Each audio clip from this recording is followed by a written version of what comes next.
Bismillahirrahmanirrahim. Assalamualaikum warahmatullahi wabarakatuh. Salam sejahtera buat Anda semua sahabat-sahabat YouTube, para subscriber.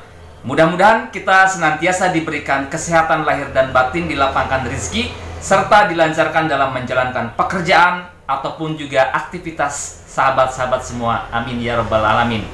Pada edisi kali ini saya akan kembali menjawab konsultasi hukum yang disampaikan ke channel Pengacara Santuy dari sahabat subscriber yang berkaitan dengan masalah take over kredit. Jadi pembahasan kita pada kesempatan kali ini masih berkisaran terkait dengan take over KPR bersubsidi. Ini banyak sekali pertanyaan terkait over kredit rumah subsidi. Mungkin ini adalah sebagian dampak dari pandemi Covid ya, sehingga banyak yang hendak melakukan over kredit rumah, baik sebagai penjual maupun juga sebagai pembeli. Pertanyaan dari sahabat kita pada kesempatan kali ini, apa saja sih syarat-syarat yang diperlukan atau yang harus dipenuhi dan disiapkan untuk melakukan over kredit rumah bersubsidi, untuk melakukan take over KPR bersubsidi, baik sebagai penjual maupun juga sebagai pembeli. Akan kita jawab di video ini, oleh karena itu simak video ini sampai dengan selesai. Namun seperti biasa kami meminta dukungan dari sahabat-sahabat YouTube semua agar channel Pengacara Santuy terus berkembang dan memberikan kontribusi positif, khususnya yang berkaitan dengan konsultasi hukum ataupun juga konten-konten yang lain. Mudah-mudahan berguna dan bermanfaat. Silakan subscribe channel Pengacara Santuy.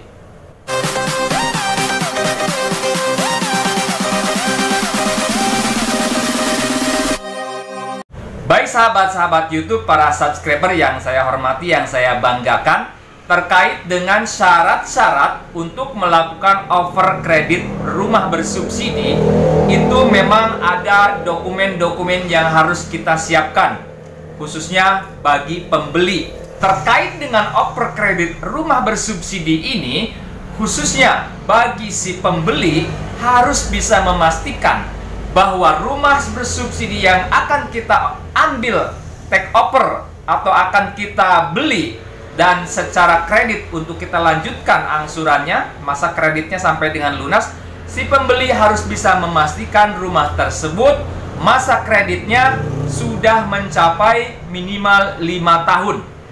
Nah, jadi kalau kita misalkan mau ambil alih kredit rumah bersubsidi dari seseorang, baik teman, kerabat, ataupun juga orang yang menawarkan over kredit rumah, kita harus pastikan apakah rumah bersubsidi tersebut sudah mencapai 5 tahun masa kreditnya.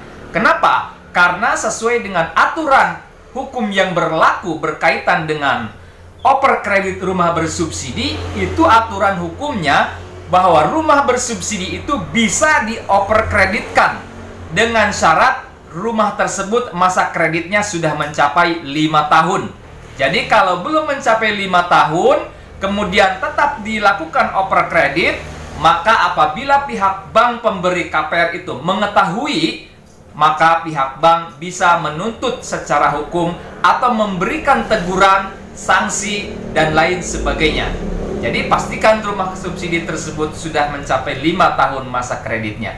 Kemudian syarat-syarat yang diperlukan, sebagaimana yang kami ketahui berdasarkan pengalaman di lapangan, ketika kita ingin melakukan over kredit, ya, apabila kita sebagai pembeli ya ingin mengambil alih KPR bersubsidi tersebut, maka syarat-syarat yang diperlukan itu tidak jauh berbeda dengan persyaratan pada awal kita mengambil KPR, atau tidak jauh beda dengan persyaratan mengambil KPR baru.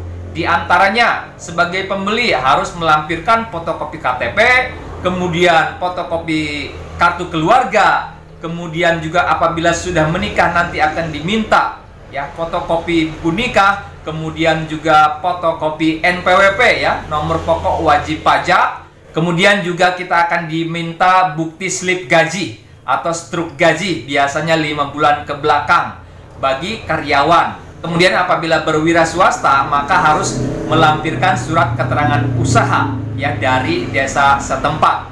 Kemudian selain itu kita juga nanti akan diminta bukti lapor pajak. Ya, bukti lapor pajak tahunan kita juga itu diminta, biasanya berdasarkan pengalaman saya itu diminta bukti lapor pajak tahunan kita. Kemudian sahabat-sahabat semuanya, persyaratan-persyaratan yang lainnya bisa saja ada tambahan, itu bergantung pada bank itu sendiri. Karena setiap bank itu tidak persis sama kebijakan-kebijakan mengenai persyaratannya. Ada yang memerlukan secara detail lengkap, ada juga secara standarisasinya saja. Dan kemudian kita juga harus mengetahui mendapatkan fotokopi SPPT PBB dari rumah bersubsidi yang akan diambil alih KPR-nya oleh si calon pembeli tersebut. Kemudian juga minta KTP atau fotokopi KTP dari calon penjual juga, agar bisa memastikan bahwa identitas yang tertera di KTP dengan yang tertera di nomor SPPT PBB tersebut adalah sinkron, adalah valid sesuai dengan data si calon penjual. Itulah syarat-syarat ataupun dokumen-dokumen yang diperlukan apabila kita ingin melakukan oper alih atau mengambil alih KPR bersubsidi yang akan kita lakukan secara resmi, legal, formal melalui bank. Itu diantara persyaratannya seperti itu.